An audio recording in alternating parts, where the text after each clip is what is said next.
Hello students, पिछली video में हमने उद्योगों के प्रकार एवं वाणिज्य पढ़ा था। इस वीडियो में हम पढ़ेंगे व्यापार और व्यापार के प्रकार और व्यापार के सहायक। ठीक है, सबसे पहले हम पढ़ेंगे व्यापार, जिसको इंग्लिश में हम कहते हैं ट्रेड। ट्रेड अर्थात व्यापार का अर्थ है बिक्री करना, हस्तांतरण करना या विनिमय, अर्थात वस्तुओं एवं सेवाओं की बिक्री, हस्तांतरण और विनिमय को क्या कहते हैं हम? व्यापार। व्यापार को दो भागों में बांटा गया है, आंतरिक व्यापार और बाह्य व्यापार। आंतरिक व्यापार को देशी व्यापार और बाह्य व्यापार को विदेशी व्यापार के नाम से भी जानते हैं, जो कि आपने 10th में सामाजिक विज्ञान के पाठ में पढ़ा होगा। सबसे पहले हम पढ़ेंगे देशी व्यापार। ऐसा व्यापार जो एक ही देश की भौगोलिक सीमाओं के भीतर किया जाता है, उसे देशी या आंतरिक व्यापार के नाम से जाना जाता है। देशी आंतरिक व्यापार को दो भागों में बांटा गया है, फुटकर व्यापार और थोक व्यापार। फुटकर व्यापार, जिसे हम इंग्लिश में रिटेल मार्केट के नाम से भी जानते हैं।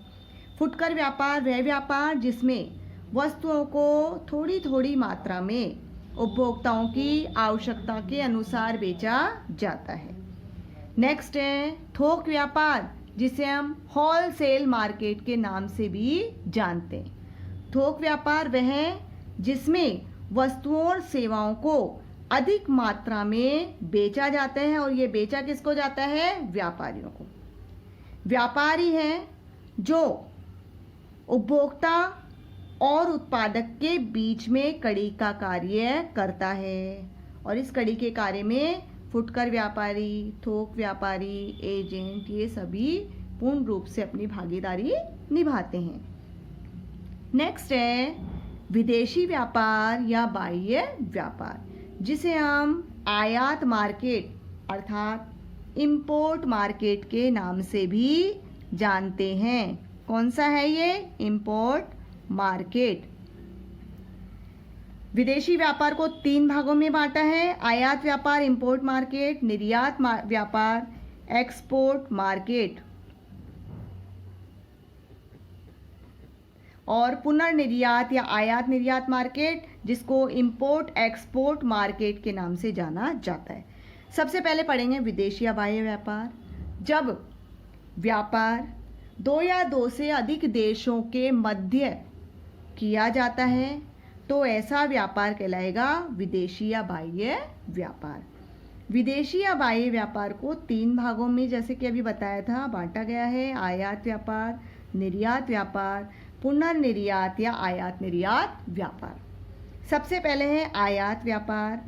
जब हम किसी अन्य देश से माल क्रय करते हैं, खरीदते हैं, तो ऐसे व्यापार को क्या कहते हैं? आयात व्यापार।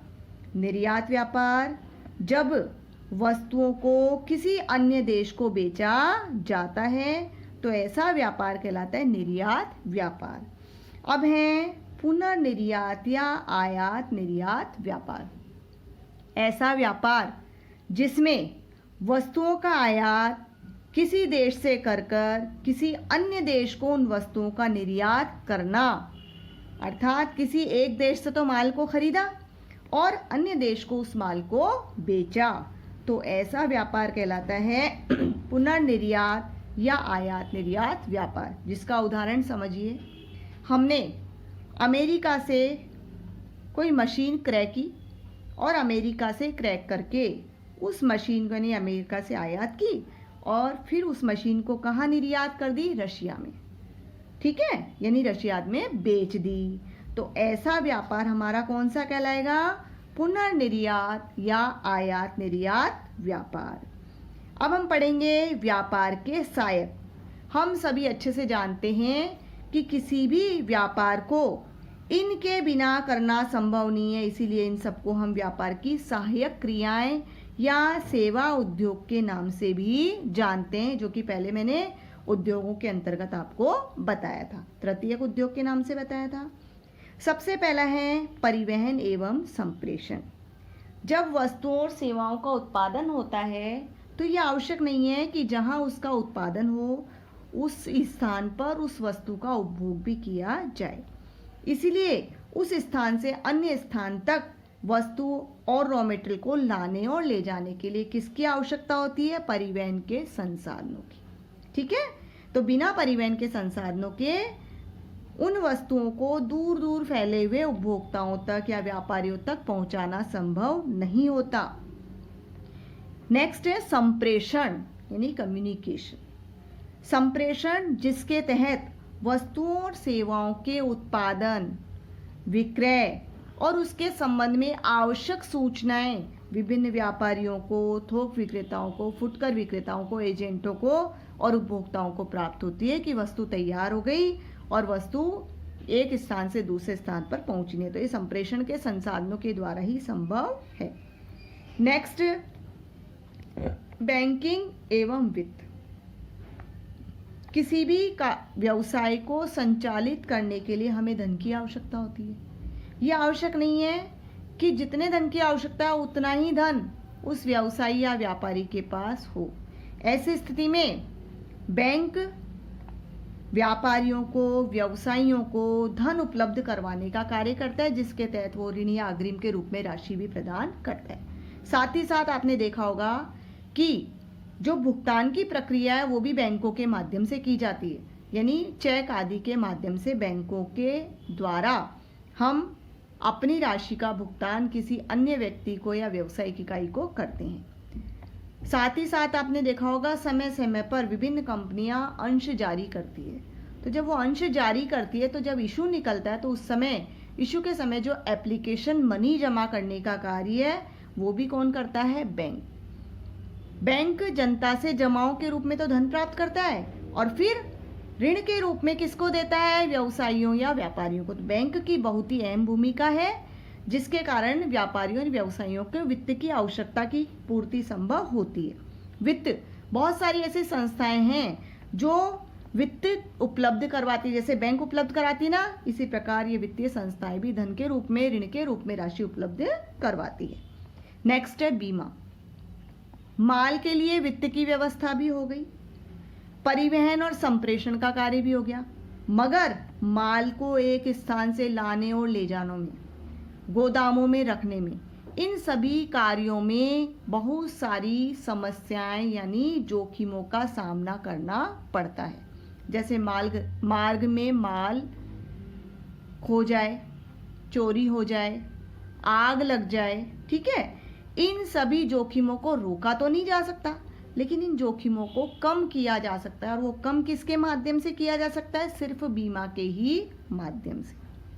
नेक्स्ट है भंडारण, जिसको हम वेयर हाउसेस के नाम से भी जानते हैं।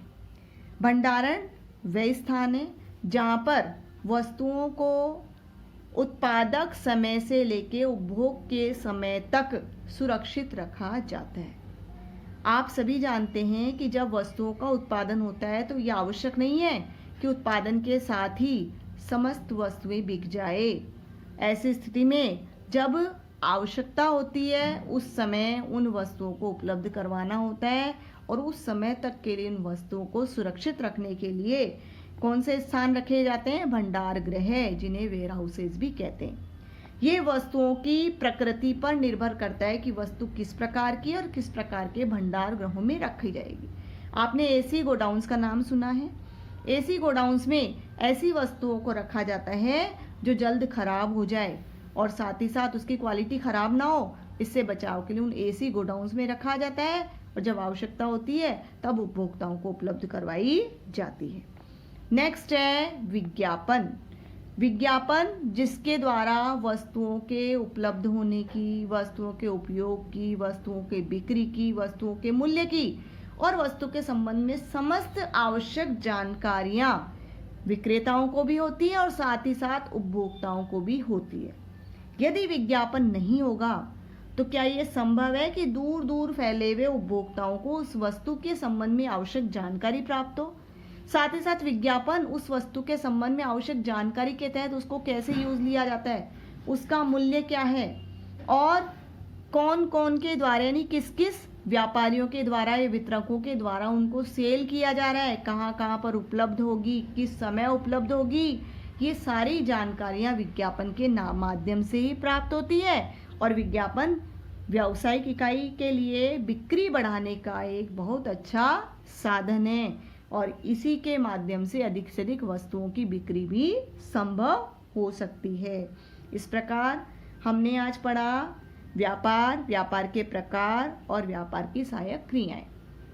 आप इसे अपने बुक के माध्यम से भी पढ़िए, समझिए और फिर तब तक हम नेक्स्ट वीडियो पर आएंगे। नेक्स्ट वीडियो में हम